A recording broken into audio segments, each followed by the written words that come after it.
Bonjour à tous, bien-aimés. Je propose de continuer notre partage sur ce livre d'Esther.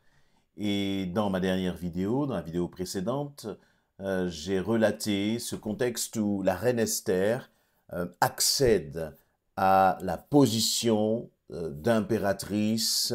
Elle est devenue une femme puissante, puisqu'elle est la femme du roi Assuérus, Xerxès. Et en même temps, il y a son oncle Mardoché qui travaille comment dire, au royaume, pas au royaume, mais au palais, pardon, au palais du roi. Et Mardoché entend deux serviteurs, deux eunuques qui travaillent eux aussi pour le roi, et les entend, il les surprend dans une conversation en train de monter un plan, un projet pour tuer le roi. Avant de cela, il le raconte donc à Esther, qui va le raconter au roi, et effectivement, un complot va être levé, cela va sauver très certainement la vie du roi, et cela va être noté dans les annales. Donc on est à la fin du chapitre 2 d'Esther, et ensuite vient le chapitre 3. Et dans ce chapitre 3, en parallèle de tout cela, il y a cet homme, Haman. Haman devient le premier ministre du roi. Donc il devient comme son bras droit. Mais Haman est un homme orgueilleux, un homme qui a soif de pouvoir, qui est plein d'une ambition totalement déplacée, démesurée. Et dans son ambition, il va demander au roi, il va éditer une sorte d'écrit demandant à ce que, à son passage, tout le monde se prosterne devant lui. Et bien sûr, Mardoché va refuser de le faire. Dans une de mes vidéos très récentes encore, eh bien, j'avais déjà parlé de ce courage qu'a manifesté Mardoché. Il était un homme sans compromis qui a refusé même au prix de sa vie, de se prosterner devant Haman. Mais suite à cette position ferme de Mardoché, eh bien Haman a voulu punir non seulement Mardoché, mais aussi tout le peuple juif en les menaçant à mort. Et donc ça, c'est ce qui se passe dans tout le chapitre 3. Des hommes, des coureurs vont être envoyés dans tout le royaume pour partager, pour informer de l'existence de ce décret qui avait pour but d'exterminer les Juifs. Et nous arrivons au tout début du chapitre 4, où il nous est dit ceci, chapitre 4, verset 1, lorsque Mardoché apprit tout ce qui s'était passé, il déchira ses vêtements, il se couvrit d'un habit de toile de sac, répandit de la cendre sur lui. C'est ainsi qu'il parcourut la ville en poussant de grands cris de douleur. Vous imaginez une telle situation, un tel renversement de situation? Et si vous vous mettez à la place de Mardoché, c'est très certainement ce que vous avez dû vivre parfois. Il y a des moments dans notre vie où nous avons l'impression d'être vraiment en haut de la vague. Tout va bien, nous sommes bénis, nous avons même pu avoir une attitude vraiment qui honore Dieu. On a pu peut-être témoigner de lui là où nous sommes, dans notre famille, sur notre lieu de travail, dans notre voisinage. Tout va bien, tout est au beau fixe. Et de même que dans ma précédente vidéo, je disais que Dieu est dans les coulisses. La réalité, c'est qu'il y a aussi quelqu'un d'autre qui est dans les coulisses. C'est l'ennemi de ton âme. La Bible nous enseigne que le diable est là, cherchant qui égorger, dévorer et détruire. C'est-à-dire qu'il passe son temps à réfléchir à des projets afin de te détruire, de me détruire, nous qui sommes enfants de Dieu.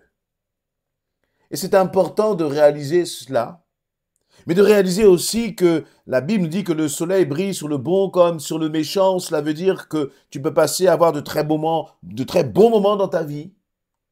Mais il faut aussi accepter qu'en tant qu'enfant de Dieu, nous traversions aussi des moments difficiles.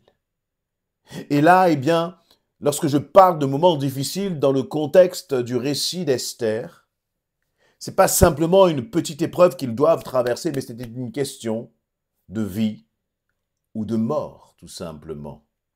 À tel point que Mardochée va entendre cette menace, il va déchirer ses vêtements et puis il va commencer à pousser de grands cris de douleur, des cris de douleur alors qu'il n'a pas encore été, ce n'est pas qu'il a reçu un coup d'épée, un coup de fouet, ce n'est pas qu'il a été capturé, mais il ressent cette douleur intérieure parce qu'il sait ce qui va se passer et que d'une certaine façon, c'est un peu à cause de lui, un peu à cause de sa foi.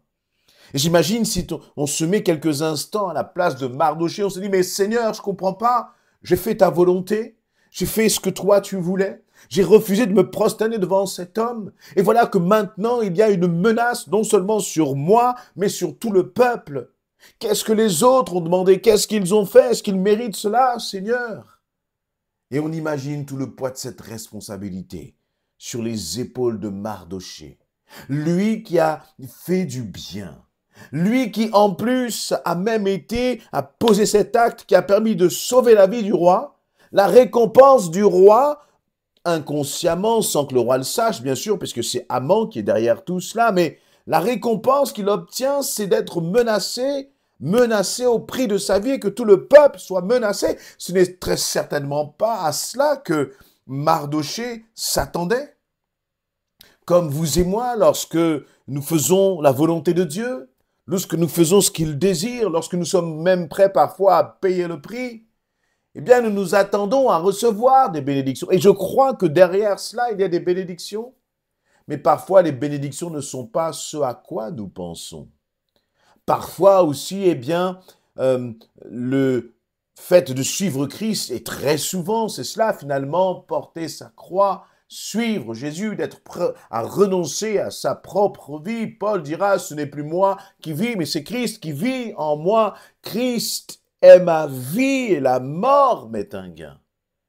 Et là, nous voyons que, à cause de sa foi, Mardochée est en danger et il a mis aussi les autres en danger. Je me demande, bien-aimés, ce que vous et moi nous serions prêts à faire pour le nom de Jésus-Christ. Il y a des pays et nous avons besoin d'en prendre pleinement conscience. Nous le savons, mais c'est bon de se rappeler cela. Il y a des pays pour lesquels un père, une mère, un membre de la famille met en danger toute sa famille à cause du nom de Jésus-Christ. Parce qu'il croit en Christ, parce qu'il est prêt à confesser sa foi, à partager l'évangile, il est en danger, non seulement lui, mais c'est aussi toute sa famille à cause du nom de Christ. Vous savez, parfois il y a des situations où nous sommes prêts, nous, à payer le prix. Mais nous dirons, oui, moi vous pouvez me faire ce que vous voulez, mais s'il vous plaît, ne touchez pas à ma famille. Et Mardochée finalement se retrouve dans cette situation, ayant servi Dieu, ayant servi le roi, il se retrouve, lui, dans une situation de menace, où il subit la menace. Combien de fois tu t'es dit peut-être sur ton lieu de travail, mais je ne comprends pas, Seigneur. J'agis, je fais ce qui est juste, ce qui est droit, ce qui est un avantage même pour l'entreprise qui m'emploie, pour mon manager, pour mes collègues de travail. Et pourtant, je suis accusé. Pourtant, je suis rejeté. Et c'est la même chose peut-être avec tes voisins, avec les membres de ta famille. La réalité, ce n'est pas que ce n'est pas en faisant du bien que tu vas recevoir du bien. Au contraire, très certainement qu'en faisant la volonté de Dieu, eh bien, tu vas être rejeté. Parce que finalement, ce n'est pas toi qui es rejeté, mais c'est Dieu en toi, Dieu à travers toi. C'est ton témoignage en tant qu'enfant de Dieu qui fait que celui qui est derrière là, l'ennemi, l'autre qui est dans les coulisses, lui, eh bien, il est en colère. Et plus tu vas manifester un témoignage à la gloire de Dieu, plus l'autre va être en colère. Et je crois d'ailleurs même que les agitations, les menaces sont un signe de ce que tu es dans le bon camp, dans le camp du grand vainqueur, dans le camp de Jésus-Christ. Parfois, lorsque nous n'avons pas de problème, pas de menace, eh bien, on peut se poser finalement des questions, mais est-ce que nous parlons suffisamment de Jésus-Christ? Est-ce que nous témoignons suffisamment de notre foi? Et je dis bien nous parce que je suis aussi concerné. Est-ce que nous partageons suffisamment, justement, nos convictions en Jésus-Christ? Et là, c'est bon d'être assez précis, finalement. Ce n'est pas simplement, entre guillemets, de parler de Dieu, mais de parler de Jésus-Christ, de parler du péché, de parler de la mort, de la résurrection de Christ, de parler des conséquences du péché.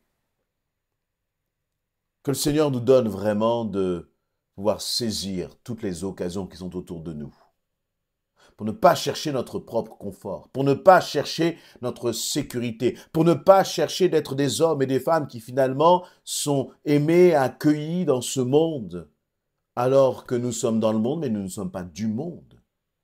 Notre mentalité est celle, la mentalité du royaume de Dieu. Et cette mentalité doit parfois, il faut accepter que cette mentalité bouscule, remette en question, parce que c'est lorsque l'autre sera remise en question que finalement, il devra se positionner vis-à-vis de Jésus-Christ.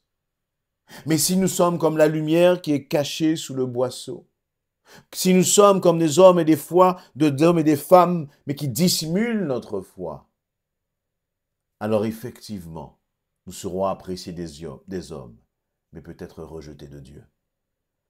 Et Mardochée a dû être extrêmement surpris, peiné, peut-être même angoissé, parce que les coureurs allaient dans toutes les régions du pays. Et puis là, il a dû recevoir aussi et lire, prendre connaissance de cette menace qu'il y avait. Et il a dû se dire, mais Seigneur, où es-tu? Où es-tu dans ce qui se passe là? Où es-tu face à cette menace? Peut-être même qu'il s'est demandé si Dieu ne l'avait pas abandonné comme toi et moi, nous pourrions réagir dans de telles situations.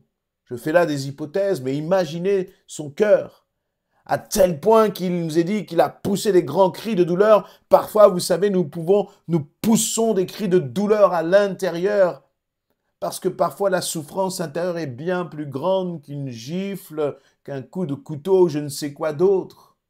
On parle très souvent de cette souffrance physique, mais il y a parfois des moments d'angoisse qui sont tels qu'on crie aussi de douleur à l'intérieur. Et lui, c'était même pas simplement à l'intérieur, parce qu'il nous a dit qu'il a été dans la ville, il a parcouru la ville, il a poussé des grands cris de douleur. Ce n'était pas intérieur, il a extériorisé cela, il a commencé à prendre le sac et la cendre, il a commencé à se prosterner devant le Seigneur et à chercher la face de Dieu. Et je crois que là, il y a quelque chose de fondamental que Mardochée nous apprend dans ta détresse. Vers qui tournes-tu tes regards? Dans ta détresse, à qui est-ce que tu cries? Dans ta détresse, à qui est-ce que tu t'adresses? Et nous verrons par la suite que Mardochée, à travers son attitude, eh bien, il va essayer de s'adresser à l'Éternel, Dieu le Tout-Puissant. Et nous verrons ce qui va se passer par la suite. Mais encore une fois, dans ces moments-là, même si rien ne se passe comme tu l'avais prévu, comme tu l'aurais voulu, Dieu reste au contrôle, ne t'inquiète pas.